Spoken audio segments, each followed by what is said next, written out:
ક્યાં લઈ જાય? બસ 10 ધામ છે મતલબમાં 10 ધામ. હા. અને ઉનાળામાં બધું કહે છે કે આનું શરબત પીવો તો બહુ સારું શરીર માટે.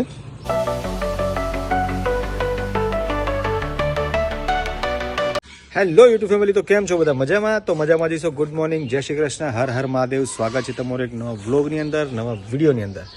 તો વાગી ગયા છે સવારના 9:30 અને હું આજે વ્લોગ ચાલુ કરી રહ્યો છું અગાસી ઉપરથી.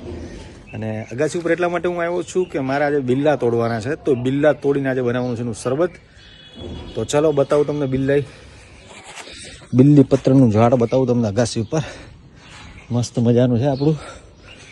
જો આ બિલ્લીનું ઝાડ છે, આપણે જે શંકર ભગવાનને ચડાવીએ. અને આ બિલ્લા તમે જુઓ, જોરદાર મસ્ત મોટા મોટા થઈ ગયા છે, પાકી ગયા છે, પીળા એકદમ. તો આપણે આજે આને તોડીશું. અને તમે જુઓ બિલ્લા કેટલા છે, મસ્ત મજાના બિલ્લા આવી ગયા છે બધા. એટલા બધા છે ને કે આપણને એમ થાય કે કેટલા તોડીશું. પણ આ તો 2 બિલ્લાનું શરબત બનાવે ને તો બહુ જોરદાર શરબત થાય. અને ઉનાળામાં બધું એવું કહે છે કે આનું શરબત પીવો તો બહુ સારું શરીર માટે, લૂ ન લાગે. તો આપણે આજે બિલ્લા તોડીશું અને શરબત બનાવીશું. અને બીજી એક તમને એક વસ્તુ બતાવું છું, મસ્ત મસ્ત ગામડામાં ઘરો. બિલ્લા ઉપર કેટલો મસ્ત એક પોપટ બેઠો છે. અહીંયા પોપટ બેસી ગયા છે બિલ્લાના ઝાડ ઉપર. સવારમાં મસ્ત વાતાવરણ. અને અહીંયા ગરમી એટલી બધી પડે છે ને કે બપોરે આપણને બહાર જવાનું મન ના થાય. એમ લાગે કે આપણે ઘરમાં રહીએ, બહાર જવું જ નથી, એટલો તાપ. અત્યારે તમે જુઓ સવારમાં લગભગ 9:30-10 વાગ્યા છે ને અત્યારમાં તાપ જુઓ, ખતરનાક તાપ છે. વગાસી ઉપર અત્યારે બિલ્લા તોડ્યો હતો ને એટલી વારમાં તમે જુઓ મને મોઢે એટલો પરસેવો વળી ગયો. અને આપણને એમ થાય કે હવે નીચે જતા રહીએ, આંખ બી ના ખુલે, એવી હાલત કરી દે. એટલે કંઈ નહીં, બિલ્લા તોડવાના હતા. મમ્મી કે શરબત બનાવું છે તો બિલ્લા તોડી લીધા મેં. અને હવે જઈશું નીચે આપણે. અને પૂજા અને આદિત્ય શું કરે છે એ આપણે ત્યાં જઈને જોઈએ. તમે વ્લોગમાં બના રહેજો. ને હવે લગભગ 10 દિવસથી વ્લોગ એવા જ આવે છે કે થોડો વ્લોગ હું લઉં છું ને થોડો પૂજા વ્લોગ કરે છે ત્યાંથી. તો તમને જોવાની બી થોડી મજા આવતી હશે કે 2 બાજુના વ્લોગ છે. એક સાઈડથી ગામડાથી વ્લોગ આવે છે ને એક સાઈડ પૂજા ત્યાંથી બનાવે છે. તો કંઈ નહીં, બસ થોડા દિવસો છે હવે. પછી થોડા દિવસ પછી હું પાછો ત્યાં અંકલેશ્વર જવાનો છું. કામ બી બહુ ત્યાં મારું પેન્ડિંગ છે, બધું કામ પડ્યું છે. પણ પૂજા ઓફિસે રેગ્યુલર જાય છે એટલે મારે વાંધો નથી. તો ચલો આપણે એક વખત જઈએ પૂજા પાસે, શું કરે છે જોઈએ. તો ચલો રસોડામાં. અને ચલો હવે થોડી ઘણી જે રસોઈ કરવાની છે એ કરી નાખીએ. તો ચાલો મળીએ પછી. બટેકાનું શાક બનાવે છે કારણ કે આદિત્યને આવું બટેકાનું શાક બહુ જ ભાવે, કોરું. આજે આપણે શાક બનાવ્યું છે બટેકાનું કારણ કે આદિત્યને એ શાક બહુ જ ભાવે. બધા બાળકોને છે ને બટેકાના શાક બહુ જ ભાવે, ખબર નહીં કેમ. તમારે ત્યાં એવું જ હશે ગાઈસ, કારણ કે મેં તો જેટલા રિલેટિવ્સ મારા જોયા ને એના જેટલા બાળકો છે ને એ બધાને પહેલું શાક તો કહ્યું તો કે બટેકાનું. તો મેં પૂછ્યું મેં શું બનાવું, તો કે બટેકાનું શાક બનાવી નાખ ને. તો ચલો હવે આપણે તો એ જે કહેશે એ જ બનાવવાનું છે. એટલે અહીંયા મેં વઘાર તો કરી દીધો, એક બાજુ લોટ બાંધી દીધો. અને જેનીના તો ભાત બની જ ગયા હતા સવારમાં, એના વહેલા હું બની દઉં કારણ કે ઠરતાય વાર લાગે. તો ચલો આવું બધું છે, ફટાફટથી કરી નાખીએ રસોઈ ને પછી મળે. કર્યો તે મેં મહાકાળી માનો છે અપાસ. પાવાગઢ વાળી માતાજીનો. અચ્છા, મંગળવારનો. હા, પછી મારી બેન કરવા ગઈ છે. કેમ? ગબ્બર છે, અંબાજી છે, પછી છે તો બહુચર છે. આમ સાઈડમાં જા, ડીશ લઈને વચ્ચો વચ્ચ ઉભો રહી ગયો. આમાંથી શાક ખાડ લે. જયારે બોલાવતી હતી ને ત્યારે નો આવ્યો ને અત્યારે આવીને ઉભો રહી ગયો કે હાલો આપી દો. ભારતી ને અડધી વાત રહી ગઈ.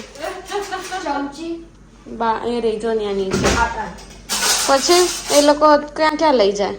બસ 10 ધામ છે મતલબમાં 10 ધામ. હા, 1200 માં 10 ધામ. હા, 1200 માં 10 ધામ ફરવાના. હારા કેવાય. પણ 10 ધામ ન થાય પૂરો.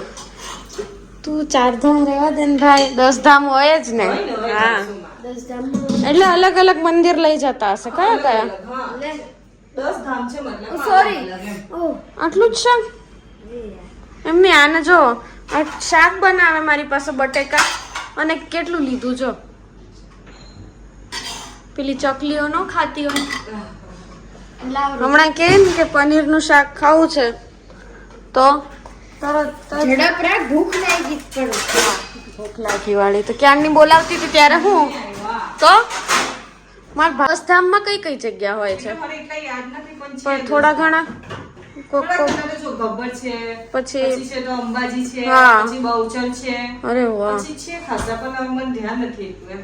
અને એક તો હમણાં કીધું પાવાગઢ છે. ના એ પાવાગઢ એમાં નહીં પાવાગઢ ના? આવે. ના, અચ્છા. એ તો બીજી કાઢે ને એમાં પાવાગઢ વાળી તો. પાવાગઢ ઓકે. વાળીમાં તો પાવાગઢ હોય, પછી મીનાવાડા, એ ઓહ. એમાં 6 હોય. અચ્છા, હા, 700 રૂપિયા ટિકિટ હોય ને 1200 માં છે તારા 10 ધામ છે. સારું કહેવાય. હા, અને કેટલા દિવસ લઈ જાય? બસ જો કાલે રાતના ગયેલા છે અને આજની નાઈટ ના રોકાશે. પછી ગઈ નાઈટ ની મળખે આવશે. પર- 5-6 વાગે. પરમ દિવસે મળાખે. સાંજે. હા, સાંજ પર ના બરાબર. બોલો તો ભારતી મને એની ભારતીની બેન ને તારી મારી સગી બેન. હા, એની સગી બેન છે 10 ધામ યાત્રા. હવે આપણે ખબર નહીં ક્યારે 10 ધામની યાત્રા, હું 4 ધામની યાત્રા એ થઈ જાય તો સારી વાત છે. પણ ક્યારે થશે એ ખબર નથી. ચલો હવે ફટાફટથી રોટલી બનાવી નાખીએ, મળીએ. 4 ધામની યાત્રા છે. હા, અહીંયા 4 ધામની યાત્રા અમારે થાય છે. હાલો કરી નાખીએ. અમે લોકો નીકળી ગયા છે. આદિત્યને એક્ટિવામાં પેટ્રોલ ભરાવું હતું, આટો મારવાનો હતો.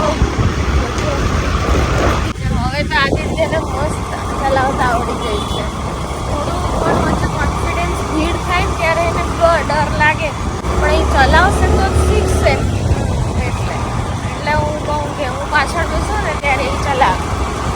ચલો મળીએ. ચાલો આપણે રસોડામાં આવી ગયા છે ને હવે જે રસોઈ બાકી છે એ બનાવી નાખીએ ને પછી મળીએ. તો ચાલો. તો બસ જો આ બ્લોગને આપણે અહીંયા જ એન્ડ કરશું. કેવો લાગ્યો જરૂર. અરે આજે તમે જેનીને મળ્યા નતા ને જેની હાય કર દે. એટલે હું બ્લોગ એન્ડ કરવા જતી હતી ને ત્યાં જ જેની કે હાય કરી દે, સેલ્યુટ કરી દે. જો છે કહેતી હતી કે આજે તો હું મળી જ નથી. આજ તો હું મળી જ નથી. મારી મન પડ્યો બધી ગાઈસ ને બધા દોસ્તારો ને બધા મારા. હે ને સારું હો. હવે મળી લીધી ને? હે ને મળી લીધી ને? હાલે કામ ખૂટી ગઈ. લે લે લે જો હે ચૂટાઈ ગઈ. બસ લે લે કાં જાય. આ વિડીયોને આપણે અહીંયા જ એન્ડ કરશું કારણ કે વાગી ગયા છે 11. બહુ લેટ થઈ ગયું છે. તો કેવું લાગે જરૂરથી જણાવજો. લાઈક કરજો, શેર કરજો, સબસ્ક્રાઇબ કરજો. મળીએ એક નવા વ્લોગની સાથે. ત્યાં સુધી હર હર મહાદેવ. જય શ્રી કૃષ્ણ. Good bye.